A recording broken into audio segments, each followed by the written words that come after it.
मेरे प्यारे देशवासियों, हर महीने हम ऐसी खबरें पढ़ते और देखते हैं जो हमें भावुक कर देती हैं।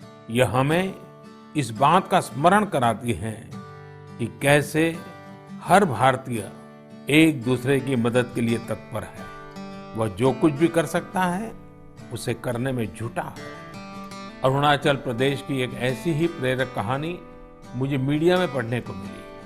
यहाँ सियांग जिले के मिरेम गांव ने वो अनोखा कार्य कर दिखाया जो समूचे भारत के लिए एक मिसाल बन गया है। इस गांव के कई लोग बाहर रहकर नौकरी करते हैं। गांव वालों ने देखा कि कोरोना महामारी के समय ये सभी अपने गांव की ओर लौट रहे हैं। ऐसे में गांव वालों ने पहले से ही गांव के बाहर क्वारंटीन का इंतजाम करने का फैसला किया। उन्होंने आपस में मिलकर गांव से कुछ ही दूरी पर 14 अस्थायी झोपड़ियां बना दी और ये तय किया कि जब गांव वाले लौटकर आएंगे तो उन्हें इन्हीं झोपड़ियों में कुछ दिन क्वारंटीन में रखा जाएगा।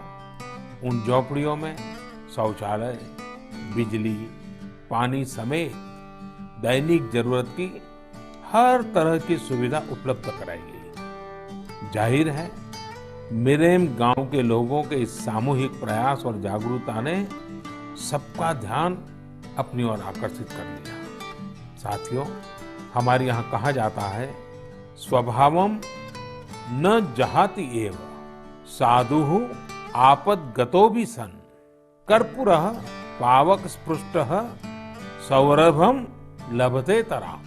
अर्थात जैसे कपूर आग में तपने पर भी अपनी सुगंध नहीं छोड़ता, वैसे ही अच्छे लोग आपदा में भी अपने गुण, अपना स्वभाव नहीं छोड़ते।